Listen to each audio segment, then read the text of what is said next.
Gagawa tayo ngayon ng makapuno. Siyempre kailangan natin gumamit ng skim milk, cornstarch, at yung dalawang makapuno string na bottle. Pwede rin naman yung buko na ginayat. At siyempre gumamit ako dito ng dalawang condense. Ang una natin gagawin ay maglalagay muna tayo dito ng cornstarch. Ganyan nga pala kadami yung cornstarch na nilagay ko. And then saka ko lalagyan ng tubig.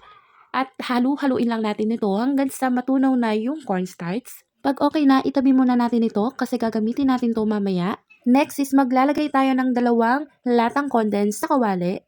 Pwede rin naman isang condense lang kung nag-uumpisa lang naman kayo or kayo lang naman ang kakain. Ako naman dalawa na yung condense na ginamit ko para naman madami yung magawa nating makapuno. Pag okay na, halu-haluin lang natin yung gatas. Huwag natin kakalimutan na yung apoy po natin ay hinaan lang natin ng onte para naman hindi masunog agad yung gatas. Kaya ang ire-recommend ko sa inyo mga pangga kapag nagluluto kayo ng mga ganito ay makinig kayo ng music or manood kayo ng TV sa cellphone nyo or kahit ano na pwede nyong paglibangan para naman hindi kayo mainip sa paghalo ng gatas. Para sa akin ay okay na yung ganitong pagluto kaya naman ang isusunod ko yung coconut or yung makapuno string. Dalawa nga pala yung ginamit kong coconut or yung makapuno string. Dapat nga daw ay isa lang.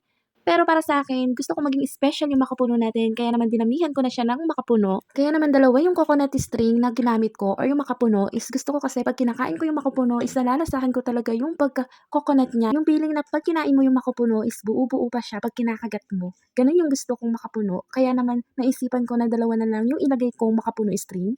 Then, haluin lang natin ng mabuti yung makapuno tapos yung gatas. Pagkat alam ko ng iyong damdamin para sa'kin, hindi mo lang alam ang aking nadarama pagkapiling ka. Pag okay na, pwede na natin isunod yung cornstarch na ginawa natin kanina. So, ibinuhos ko lang siya lahat. Medyo napadami nga pala ako dito ng tubig na nilagay sa cornstarch, pero okay na yan. Basta halu-haluin lang natin ng halu-haluin.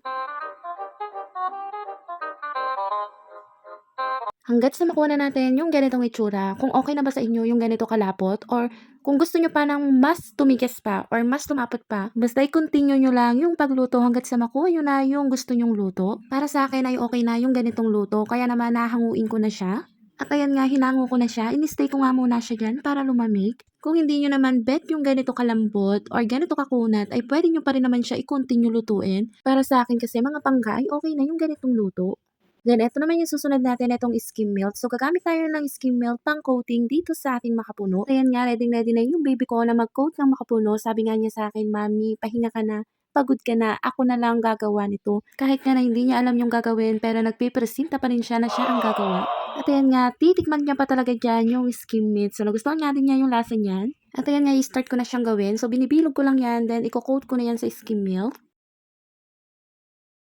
At ayan nga, pinatikim ko sa baby ko kung nagustuhan niya yung lasa. At syempre, sumasayaw yan. Pag nagustuhan niya, at ayan, sumayaw na nga. At ayan na nga yung nagawa ko, pinagkasya ko na siya dyan sa lalagyanan na yan. Nalakihan ko na pala yung pagkagawa kasi hindi ko na kairiliitan pa dahil pangkain lang naman to. Ito nga palang makapuno na ginawa ko ay sobrang malasa. Grabe naman talaga yung lasa nito. Kung kayo mismo yung makakatikim nito, talaga namang siksik yung lasa niya. Pag kinagat mo siya, para siyang kakanin, tas malalasahan mo talaga yung pagka-coconut niya. Kaya naman mga pangga, itry nyo din gumawa nito or pwede nyo naman siyang gawing pang business pag gusto ninyo.